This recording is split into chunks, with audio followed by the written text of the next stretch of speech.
Selamat malam, kami dari kelompok 2 akan mempresentasikan mengenai bab 7 Intercompany Profit Transaction Bonds. Nama saya Nadira Ilmita. Oke, langsung aja mengenai transaksi obligasi intercompany. Pada saat perusahaan menerbitkan obligasi, kewajiban obligasi akan mencerminkan tingkat suku bunga pasar saat ini. Namun perubahan suku bunga pasar selanjutnya menciptakan perbedaan antara nilai buku dan nilai pasar dari kewajiban tersebut.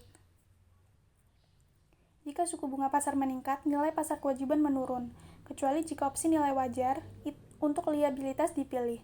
Keuntungan tidak diakui dalam pembukuan penerbit berdasarkan prinsip akuntansi yang berlaku umum atau GAAP. Demikian pula, penurunan suku bunga pasar menimbulkan kerugian yang belum direalisasi yang tidak diakui. Afiliasi adalah badan hukum yang terpisah. Induk berada dalam posisi untuk menegosiasikan semua pinjaman antar afiliasi, dan keputusan untuk meminjam atau meminjamkan langsung ke afiliasi sebenarnya hanyalah keputusan untuk mentransfer dana di antara afiliasi. Pinjaman langsung di antara afiliasi menghasilkan piutang timbal balik dan akun pembayaran pokok dan bunga serta akun pendapatan dan beban timbal balik. Entitas induk yang mengendalikan semua penghentian utang dan keputusan lain untuk entitas yang dikonsolidasikan memiliki beberapa opsi. Yang pertama, penerbit induk atau anak perusahaan dapat menggunakan sumber daya yang tersedia untuk membeli dan menghentikan obligasi sendiri. Yang kedua, penerbit induk atau anak perusahaan dapat meminjam uang dari entitas yang tidak terafiliasi dengan suku bunga dan menggunakan dana pensiun dari obligasi sendiri. Dan opsi ini merupakan pengembalian dana. Untuk opsi yang ketiga, penerbit bisa mendapatkan uang dari afiliasi dan menggunakan hasilnya untuk menghentikan obligasi sendiri. Yang keempat, afiliasi induk atau anak perusahaan dapat membeli obligasi penerbit dari entitas luar. Dalam hal ini, obligasi dihentikan secara konstruktif. 3. Opsi pertama menghasilkan penghentian obligasi yang sebenarnya. Jika penerbit tidak menggunakan opsi nilai wajar, penerbit mengakui keuntungan atau kerugian yang sebelumnya tidak diakui dalam ketiga situasi itu, dan memasukkannya secara tepat dalam mengukur laba bersih konsolidasi. Opsi keempat, menghasilkan pensiun yang konstruktif, artinya obligasi dihentikan untuk keperluan laporan konsolidasi karena investasi obligasi dan item yang harus dibayar oleh induk dan anak perusahaan bersifat timbal balik yang harus dieliminasi dalam konsolidasi. Dampak dari pensiun yang konstruktif terhadap laporan konsolidasi sama dengan pensiun yang sebenarnya.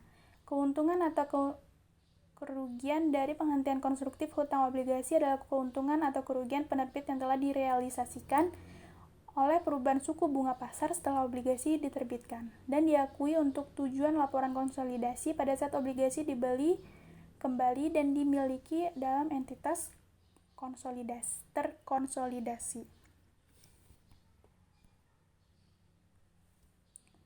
Selanjutnya, mengenai keuntungan dan kerugian konstruktif pada obligasi intercompany.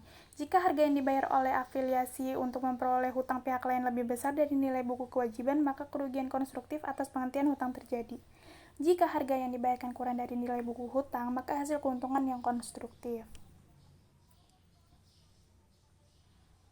Keuntungan atau kerugian tersebut disebut konstruktif karena keuntungan atau kerugian tersebut direalisasikan dan diakui dari sudut pandang entitas yang dikonsolidasi, tetapi tidak dicatat dalam pembukuan terpisah dari afiliasi pada saat pembelian. Keuntungan dan kerugian konstruktif adalah yang pertama, keuntungan dan kerugian yang direalisasikan dari konsolidasi sudut pandang. Yang kedua, yang muncul ketika sebuah perusahaan membeli obligasi afiliasi. Yang ketiga, dari entitas ikatan. Yang keempat, dengan harga selain nilai buku obligasi. Beberapa ahli teori akuntansi berpendapat bahwa keuntungan dan kerugian konstruktif dari transaksi obligasi antar perusahaan harus dialokasikan antara pembelian dan penerbit afiliasi sesuai dengan nilai nominal dari obligasi. Contohnya,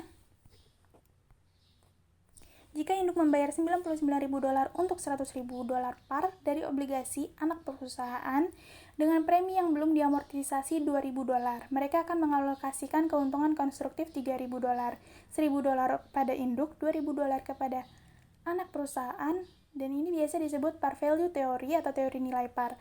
$3.000 ini berasal dari $102.000 dikurang 99.000. $102.000 ini berasal dari 100.000 part dari obligasi anak perusahaan dengan premi yang belum diamortisasi sebanyak $2.000.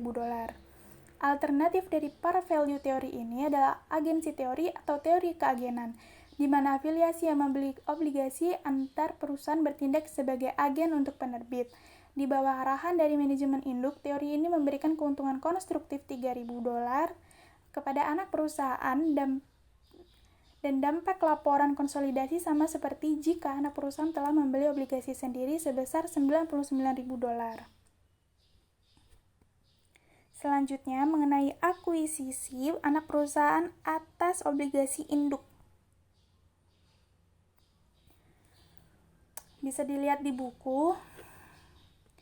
Sun Corporation adalah afiliasi yang dimiliki 80% dari Pop Corporation, dan Pop menerbitkan $2 juta par 10%, obligasi 10 tahun dengan nominal kepada publik pada tanggal 30 Desember 2015.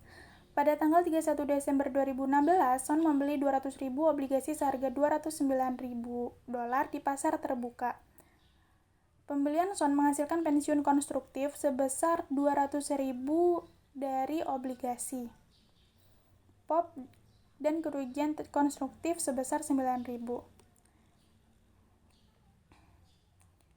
9.000 ini berasal dari 209.000 dibayarkan untuk pensiun obligasi dengan nilai buku 200.000. Pop menyesuaikan pendapatan investasi dan akun investasi pada 31 Desember 2016 untuk mencatat kerugian konstruktif dengan metode ekuitas.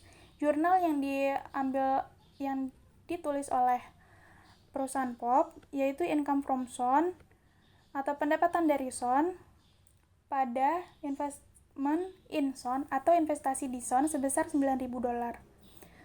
Jurnal ini untuk menyesuaikan pendapatan dari Sun untuk kerugian konstruktif obligasi. Tanpa jurnal ini, pendapatan Pop atas dasar ekuitas tidak akan sama dengan bagiannya dari laba bersih konsolidasi.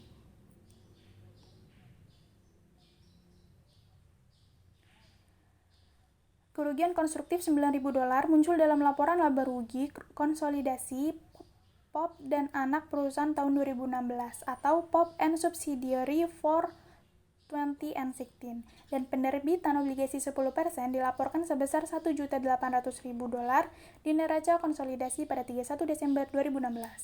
$1.800.000 itu berasal dari $2 juta dikali 10%,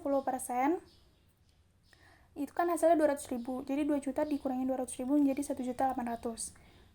Jurnalnya, loss on constructive retirement of bonds atau kerugian atas penghentian obligasi yang konstruktif sebesar 9.000 dan 10% hutang obligasi atau 10% bonds payable sebesar 200.000 pada investasi dalam obligasi atau investment in bonds sebesar 209.000.